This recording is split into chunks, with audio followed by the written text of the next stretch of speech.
Fraser and Pipeman on W4CY Radio.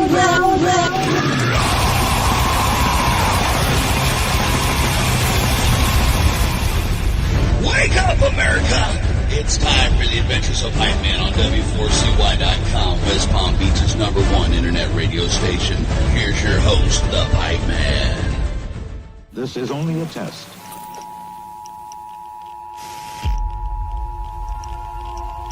The time bomb is ticking with every second. The disaster is coming closer and closer. To impress him, takes on his multi-armed form. 5, 4, 3, 2, 1.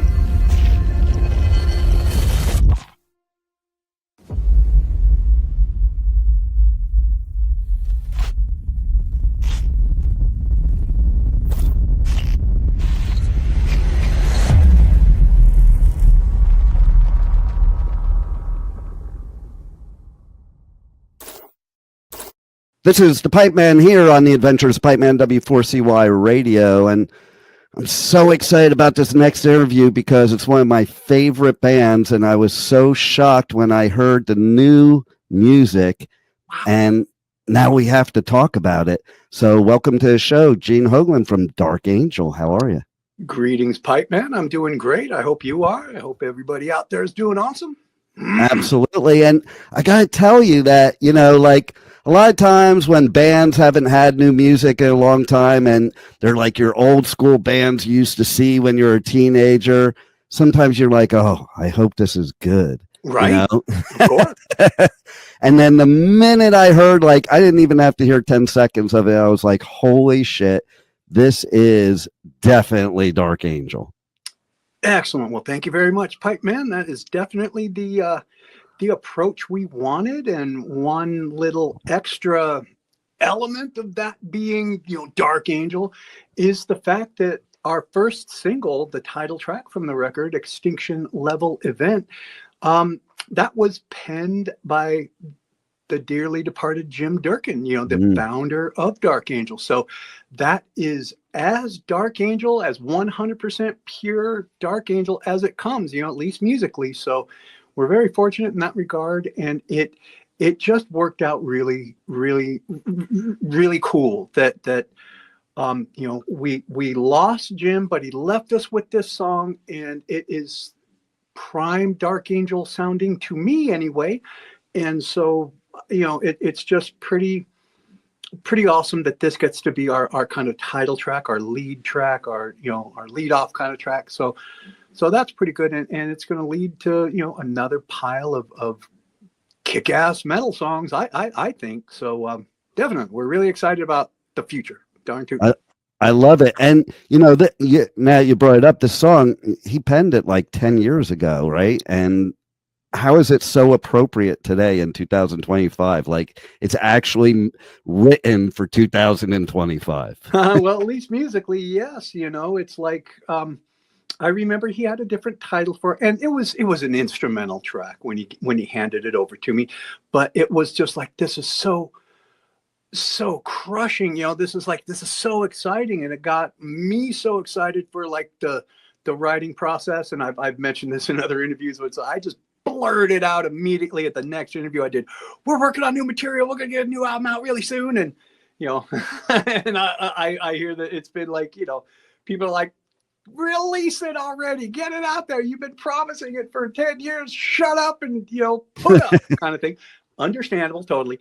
But this song really got me fired up to the point where, when Dark Angel we went on our very, very extended hiatus back in 1992, we had an album's worth of material and then some. We had about 12, 15 songs ready to go for the next album. And we were working on that at the time when we just sort of dissolved. There wasn't any animosity or anything, but we had a whole number of songs written.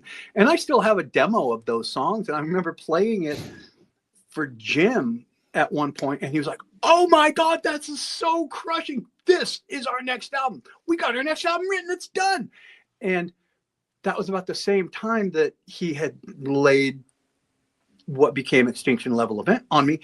And I was like, but Jim, let me tell you, your writing and the way this is written pushing 30 years ago. I mean, it was cool for its time, but I'm in a different, way more aggressive place, and you are as well. So how about we do have that material that's in the back pocket sort of thing, but you're writing crushing stuff. I know I can write crushing stuff. Let's do this together and let's see what we can do. Let's make it very modern, for us, not modern. You know what I mean? Just here's where we are both at here in 2014, 2015, 2018, 2020, 2025. So that's where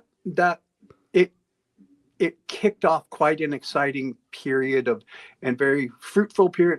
I just turned sideways. Yeah, you did. Happen? I don't know. I don't either. Well, let me see, because I'm doing it this way. Let's see what I can do here to make anything sort of happen. How do you fix this sort of stuff? Let me see what happens if I do this. Yeah, because this is not on my end. There we go. Blah, blah, blah. There you go. You're back. Weird. We'll have my engineer edit that part out. That's awesome. Okay. Well, and so there you go. It led us to a really cool element of writing and things like that. So there you go. And now we've got the new record getting ever closer to completion. We are, we're in the final, the homiest of stretches with the entire completion of everything. So it's coming very soon. It'll be out before the end of the year. Absolutely. Nice. I love it. So I'm going to show you something because to prove how excited I was about this. So we'll see if you can see this. This is my battle vest from originally 1981. Okay, we got to hold that jobber up there. I see it Slayer. Yeah, I got to put the mic down for a second. You tell me what you see. I can hear you. Wow, looky there. It looks, and it's your green screen is doing some crazy. Oh, you'll see it when you look back at that. That looks great. It says, right there. Yeah, excellent. Thank you, Pipeman. That's awesome. I see that. So there you go. That's pretty cool, right? That's awesome, man. That is very, very cool. I just brought that, I have had that in my closet since the 80s. And, I brought it out. I was doing radio coverage at Shiprock this year. I just got this idea. I'm like, you know what? Let me do this now for interviews, because I go and I do, coverage at festivals all over the U.S., UK, and Europe. I've never brought this out. So I brought it to Shiprock. And man, people were like, wow, look at this. Like, there's like bands on there that don't even exist anymore. Right. Boy, because it was all of them, but that's really cool. So what about live shows? Well, we have been doing a lot more live shows, especially over the last decade. And like, for instance, I guess last weekend, I guess it was, somewhere, a week and a half ago or something, we played a show in Sao Paulo, Brazil. And, before that, we've done a lot of South American work. And that show in Sao Paulo was very notable for the fact that our guitarist, Eric Meyer, he missed his first flight, and they canceled every other flight after that. So we had to play the song we had to play the show as a 4-piece. And our guitarist, Laura Christine Boy, she stepped up. We found out in rehearsal, because we were at rehearsal in Sao Paulo. We had one day to rehearse because I was coming directly from Europe straight down there. And so we had one night of rehearsal. We're finding out at the time, we got the text thread going, and Eric's like, I ain't going to make this flight. This one is not, he had already missed the flight the night before. And, the next flight is in the process of getting canceled. Like, both Laura and I are pretty seasoned travelers. So she was the one to saying, hey, when they're delaying this flight, when they just pushed it back and then pushed it back again, she's like, hey, they're going to cancel that flight. Get on it, tour manager. Tried our best to get Eric. They tried every single thing they could, and it just looked like it just turned out Eric was not going to be able to make it. And so right then and there, right at rehearsal, she kind of put everything on her shoulders and said, look, okay, she just kind of figured out all of Eric's parts on the fly. That's badass. Songs where he does the intro. Okay, well, she's doing it now. She's just working it all out as we're going. So, and the show was so crushing. It was so amazing. You can see the YouTubes. You can see the just all the elements of the show. It was so tight, so killer, so crushing.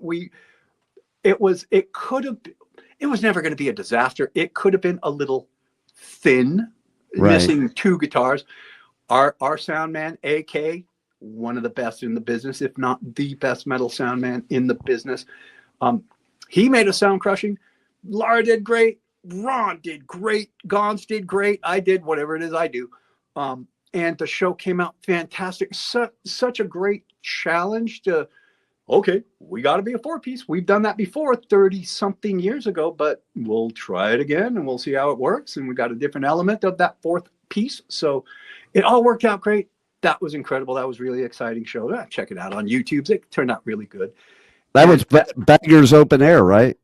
Bangers Open Air. Yeah. What a great festival, man. That was really cool. It was great site. You know, it was kind of in the heart of like a business sort of district, but there were tons of folks there and tons of great bands. You know, I got to sort of meet again Mr. Biff Byford, you know, legend from Saxon. And yes, you know, I'm a big fan of Saxon dating back to the day. And even the new Saxon, the later Saxon stuff that's come along, they are laying it down heavy still, you know, so that's pretty good. And, you know, so at the beginning of June, we have some more Dark Angel shows coming up over in Europe. We're playing some festivals and we're doing some Darkness Descends material. Nice. Hey, right there, look at there. Woo, doggy. I think one of the ones I'm covering are you playing at Hellfest? That is going to be with Dethklok. Oh, okay. Yeah, that's right. And so we have some Dark Angel, then Dethklok, then Dark Angel. Like, so it's going to be like kind of we get to share the same bus. I do know that. Like, Dark Angel has a tour bus, and then Dethklok comes in while Dark Angel takes off. Dethklok takes over the bus, and then Dark Angel comes back, and we finish off the next couple of rounds. We got some shows in Germany, in the Netherlands, and we got 4 Darkness. Dynamo, right? Are you playing Dynamo or I don't know. I think our Netherlands show might be. Yeah, they all roll around in your head, right? Exactly. One thing I do know that is starting in June, like I think it's like June 8th through like June 11th or 12th or something, we are playing our first shows in England in quite some time. And we've done a couple festivals here and there, but we're doing our first headlining shows in England in so many years. It's been since 92. Wow. Something like that. So everybody that wants to see a kick-ass night of thrash, come on out to the show. You don't want to miss it. We're doing Darkness Descends there. What a classic record, you know. Awesome. No doubt. We got to play so many killer shows in the UK back in the day. We're doing the UK. We're doing England. We're doing Ireland. I believe we're doing Scotland as well. So everybody come on out to those shows and you are going to be in for the night of brutal Dark Angel metal. Heck yeah, man. That's what I'm talking about. I love it. I want my listeners to hear the story about Wake Up to Blood, because that's a pretty wild story. That title was come up right here. You know, I'm sitting on, well, not that drum kit. That's my brand new drum kit from Pearl. Holy moly. Take a look at this thing. I know I'm going off on a tangent. Oh, I love it, though. This is so crushing. It is so amazing. It is a Reference 1, their newest, hottest, best set. This is the most kick-ass sounding drum set I've ever played in my life. This is so amazing. Pearl Reference 1. Do yourself a favor. Pick one of those up. This is the most aggressive, meanest, just most violent sounding drum set I've ever played in my life. I'm so excited about this. And look at that thing. That thing eats light. I call it steam because it's a light eater. I love it. All the light, man. That thing, it's matte black with black nickel hardware, you know, and you got old Jack in the background there. That looks pretty cool. But well, all it was Eric Meyer, our guitarist. He had showed up one day and he had like all these like just brutal, like just scars on his arm, you know, from a couple of days ago. He's like, man, you know what? You know, the dog jumped on the bed, you know, last night or whatever it was, night before last, and you know, it was in the middle of the night, and then whatever, you know, oh, come on, dog, get off the bed, or whatever he was saying. And you know, I woke up the next morning, I'm covered in blood, you know, and all that, and I was like, woke up to blood. What a great song title, you know, a dog attack, and then there you go, you woke up to blood. of course, in true Dark Angel fashion, we turned it into some apocalyptic end of the world kind of story and stuff. So I love it. So that's pretty cool. I'm really excited about that song. That's every song on the record. Look, I know I'm very close to it, so I got to kind of maintain a little bit of distance, but I'm very close to every song on the album. And that one I'm super close to, like so many songs on this record were written with Jim Durkin's influence on my guitar playing, because he's nice, huge influence on my Dark Angel style of writing. He was my first guitar hero. And having Laura Christine in the band, she drops her influences all over it. Her style, her vibe. I've been working with Laura Christine for 15 years, and we have a project together too, and her writing on that is incredible. Like, I'm just like, whoa, that is so good. Like, she's written all the best riffs on the record, and that's, like, as a matter of fact, when I remember I played Laura and I's little demo that we made. I played it for like under 5 people in the world, and Jim Durkin was one of those folks. And I remember playing it for him one time. He's like, and he just slaps the table. He's like, my God, this is so amazing. Laura is my favorite guitarist ever. Like, oh my God, listen to these riffs. I'm like, I know, right? She's got the riff writing mojo, definitely. He's like, heck yeah, she's my favorite guitarist. And it was kind of the playing of that demo that led Jim in his way to make the decision to make Laura Christine his replacement for the live shows anyway, because we knew, Jim had said, look, there's going to be times when I'm not going to be able to make every show. So, and he came to her after one of our shows, and that's where the whole process really got started of her ending up being in Dark Angel. It was Jim's decision. He made it right there. He's like, look, I've just played my last show with Dark Angel. I want you to be my replacement. And, she's looking at me like, wait, what? She's looking at him like, have you guys talked about this? I'm like, I don't know. This is news to me. First of all, I'm like crushed that Jim is like announcing this is his last show. Fortunately, it was not his last show at that time, but he's already putting it out there that, like, look, when it does become my last show, we ended up doing some more stuff with Jim. Awesome. And, when it does come time to where I do got to, hang up the pick and hang up the strap, then I want you to be here with me. So he went to all the guys and they took the vote. I had nothing to do with it. So that's the way I like it. It's like, good, you guys made the decision.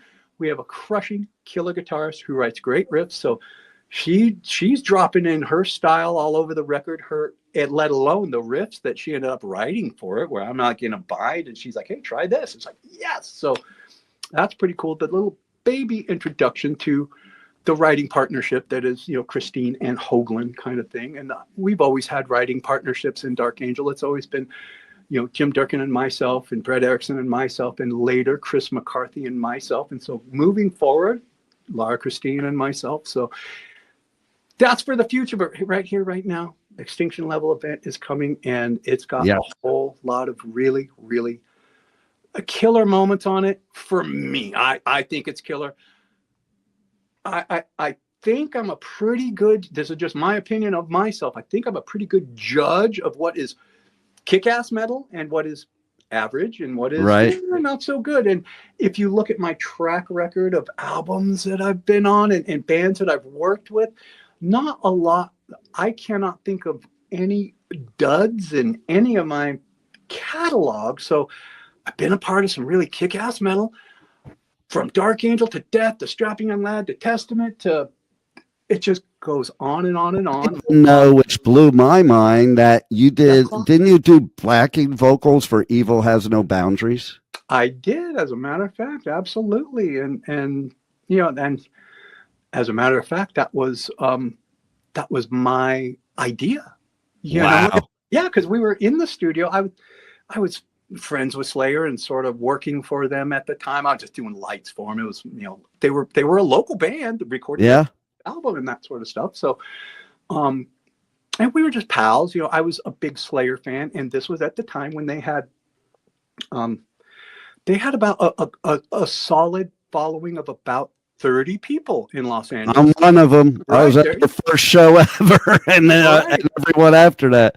Absolutely. So you know them from like the Scorpions era phase when they kind of drifted into their Judas Priest. A lot of cover songs and all that. Yep. And I remember the first time I saw them, they as the new evil era of Slayer with the full studs and the pentagrams and the little bit of eye makeup that they were wearing.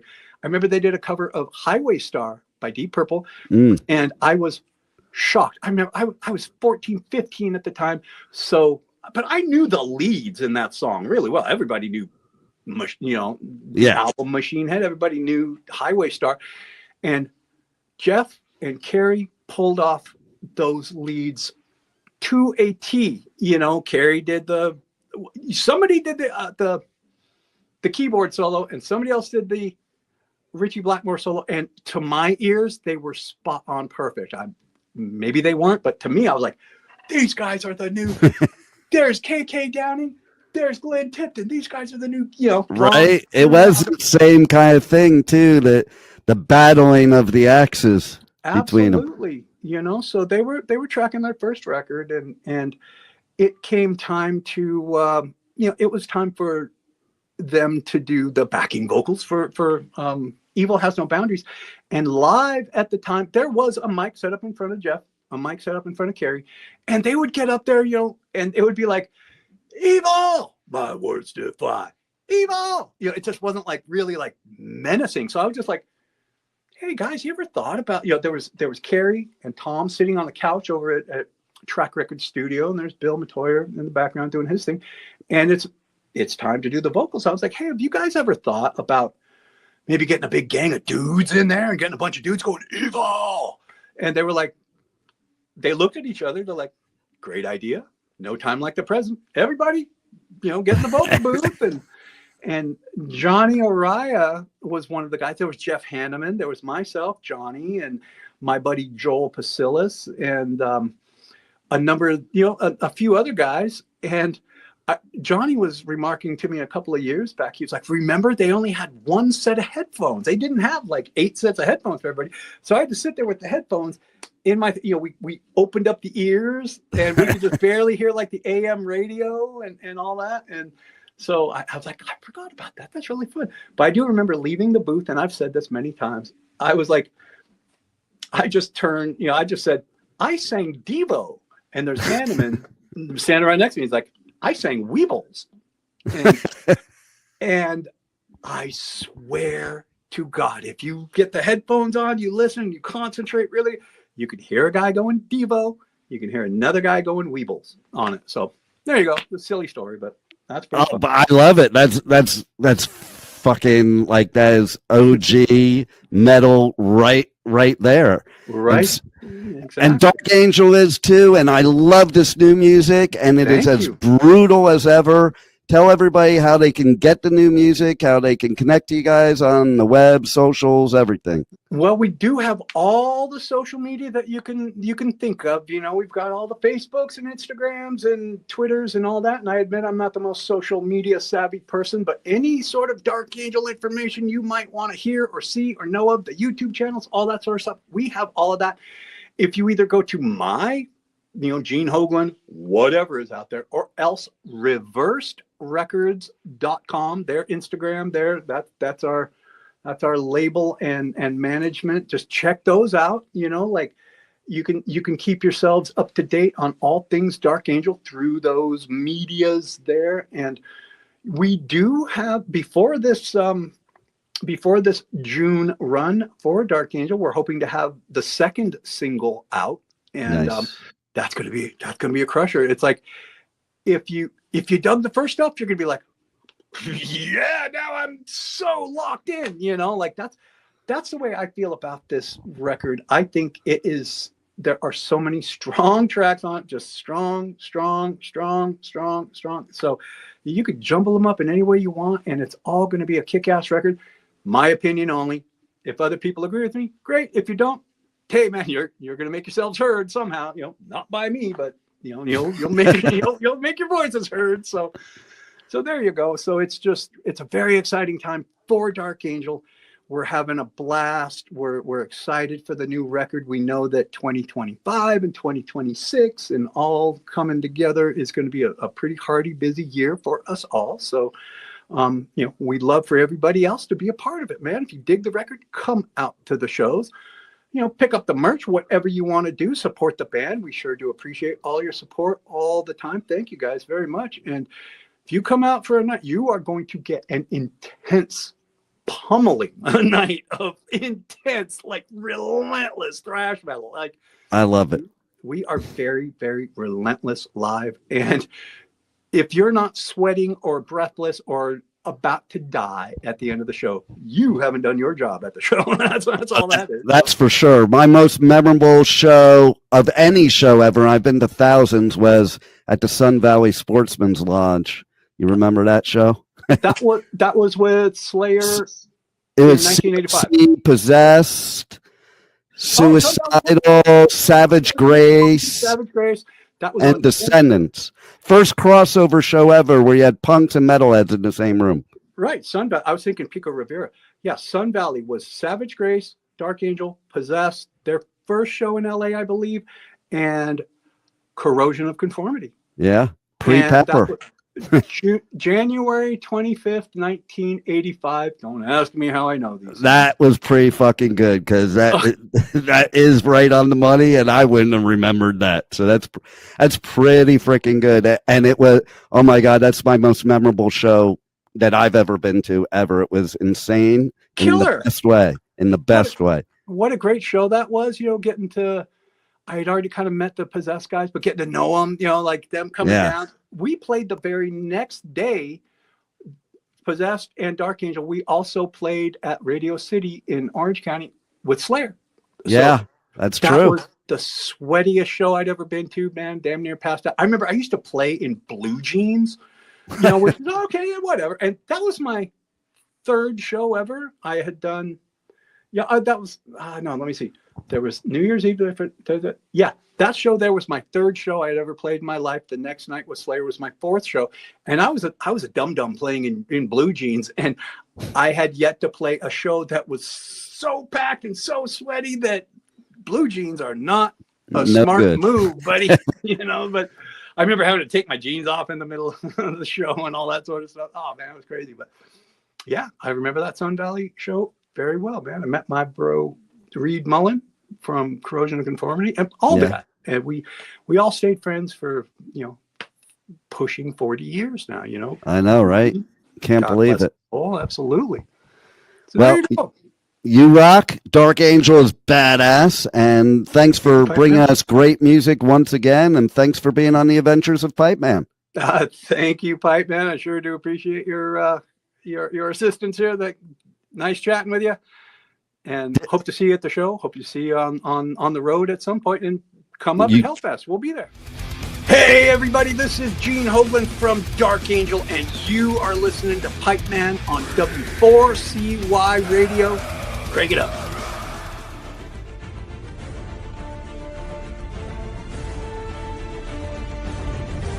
Thank you for listening to the Adventures of Pipeman on W4CY Radio.